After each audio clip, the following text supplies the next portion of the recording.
And the ball goes down to Veltman in the right-hand corner. Declan Rice goes into to block him. He fouls. He gives a foul away. Chris Kavanagh blows a whistle. It's a foul. The ball's still in the area. Declan Rice turns his back. Just as Veltman's about to kick the ball, Veltman knows what he's doing. Declan Rice just gives it a little kick away. So the ball goes away. Veltman kicks Declan Rice. Declan Rice ends up on the floor. And you're thinking, what's Chris Kavanagh going to do? Tell you what he's going to do. He's going to give Declan Rice a second yellow card for kicking the ball away. I mean, really disappointing for Arsenal, but I think Chris Kavanagh, he's got no other option. Declan Rice does see the ball and he just gives it, he doesn't boost it miles away. He's just trying to stop the game. What do you think, Mike?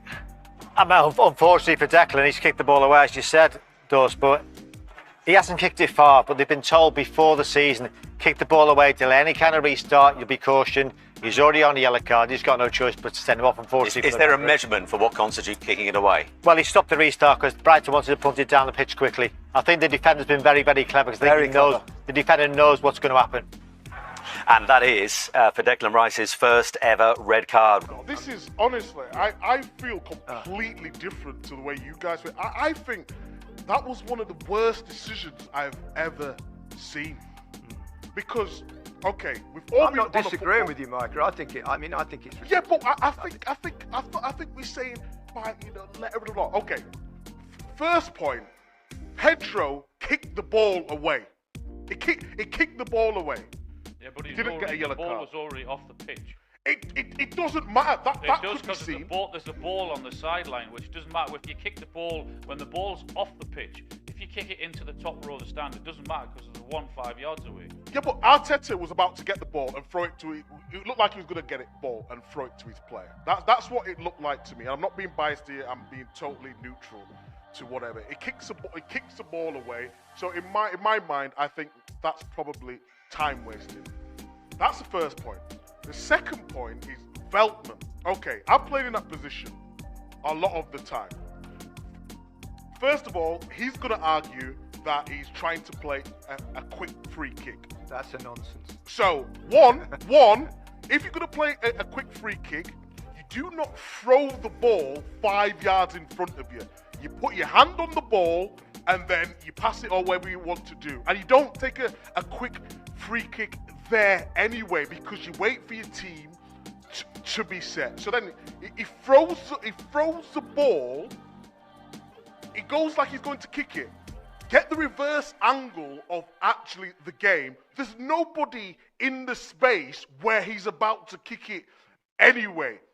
The ball comes, Declan Rice. Now, okay, I couldn't understand if Declan Rice moved towards the ball and kicked the ball away. He's running back, he sees the ball, and he just like gives it a little, that's just a natural reaction. So yes, the argument from the other side of it, well, you shouldn't touch the ball, you can't kick the ball. But I don't even think he kicked it away. I just think he just like, you know when the ball comes to you, be on the pitch, and the ball's near you, and you just like try to kick, like stop it or kick it to, or stop the ball to wherever it's going. It's gone out. And then it's kicked out of him, and you could argue it could be a red card. So when I first saw the incident, I was thinking, he's going to get sent off here, Veltman. And slowed it down. And, you slow everything down. There's a little nick on it. But there's no way in history that should be a second yellow card. I can't get on board with that. Or if that's a yellow card, then football has officially gone. Yeah, it's official. You can't give a yellow card for that. I'm with you, Mike. I totally agree. It's nuts. Welbeck if Pedro was running into the channel and it actually looked like he was going to hit him and he was in and Arsenal was sleeping, I would say 100% because he's tried to stop. But the game was it was one of the moments where Brighton needed a breather. It wasn't a time for a quick free kick in the game anyway. So I just think you put all them things together. If you have an ounce of common sense, then you would not give a yellow card for that.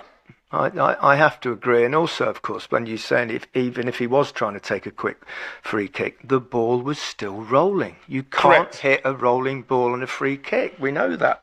I think the jury's still out. I think they have raised the floor of the squad really, really well. They've effectively replaced Smith Rowe, Nketiah and Ramsdale with 3 better players in Moreno, Caliafori and Sterling. So they will have more depth this season. I think depth was the big problem for them last year. They didn't look like a team that could rotate their front line, for example, and have the same variety and same options as City and Liverpool last season.